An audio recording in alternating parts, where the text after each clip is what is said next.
307 गुन्हे दाखल झाले पाहिजेत एक. दुसरं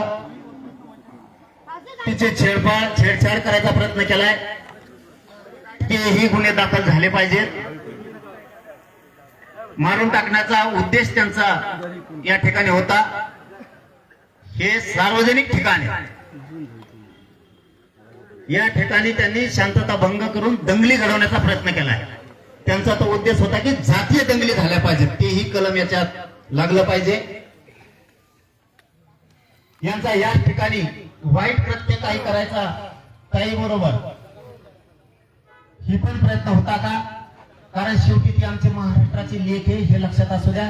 आणि सगळ्या महाराष्ट्रातल्या मराठ्यांना सांगतो, महाराष्ट्रातल्या लेकीबाळीवरती जर असा अन्याय झाला तर काम फिमा नाही, अगोदर न्यायासाठी सगळ्यांनी घर सोडून बाहेर पडत जायचं. विदर्भ, खानदेश, पश्चिम महाराष्ट्र, मराठवाडा, कोकण असं काही नाहीये. सगळ्या लेकीबाळी ही आपल्या उलट तिच्या धाडसाला दाद दिली पाहिजे. दुसरे असते तर पळून गेले असते. चायला खरंच वाघीन भेटली रे तू. रडती कशाची? रडायचं फिरायचं नाही, लढायचं. आम्ही सगळे सोबत आहे. इथं जे जे प्रयत्न झाले, तिने जे जे अर्ज दिलाय त्याप्रमाणे गुन्हे दाखल करून सगळ्यांना अटक करा.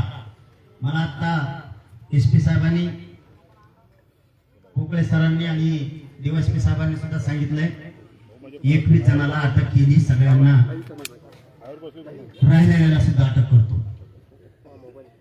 साहेब तुमच्यावरती आम्ही विश्वास ठेवलाय. दंगल घडवण्याचा उद्देश तेही कलम याच्यात आले पाहिजेत. छत्रपती शिवरायांचा अवमान केला गेला,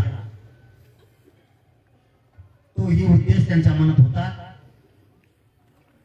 आणि ही असली अवलाद ना ही त्यांच्याही समाजाला घातक आहे आणि राज्याच्या शांततेला सुद्धा घातक आहे. यांच्यावरती जबरी कलम लागले पाहिजे सगळेची सगळे. जर तुम्ही काही काटकसर केली, आम्ही तुमच्यावरती सगळ्यांनी विश्वास ठेवला. जर तुम्ही 2-3 दिवसाच्या आत यांना सगळ्यांना अटक करून कलमा त्यांच्या मनाप्रमाणे जर लावल्या नाहीत, काही जर टाळाटाळ एखाद्या स्थानिक अधिकाऱ्याकडून जर झाली तर नाविलाजानं राज्यातल्या सगळ्या मराठ्यांची राज्यव्यापी बैठक मला चिखला गावात लावावं लागेल. आणि मी पोकळे सरांवरती, तांबे साहेबांवरती विश्वास ठेवून आलो. जर काही इथलं ही चाललेली गुंडगिरी याच्यातल्या काही त्या परळीला सुद्धा अटॅच आहेत.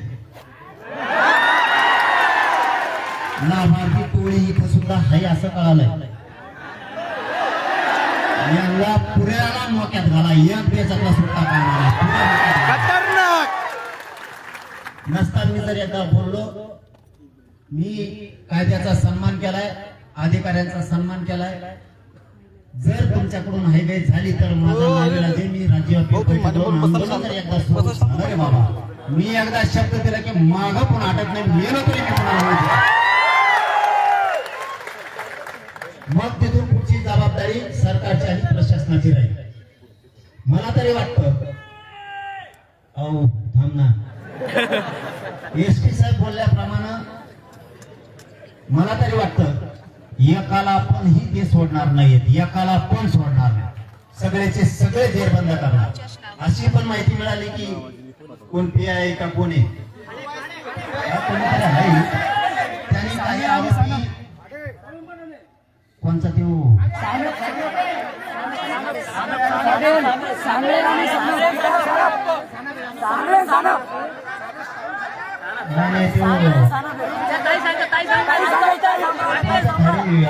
हल्ल्यात होता तर म्हणजे ते दुसरा आहे.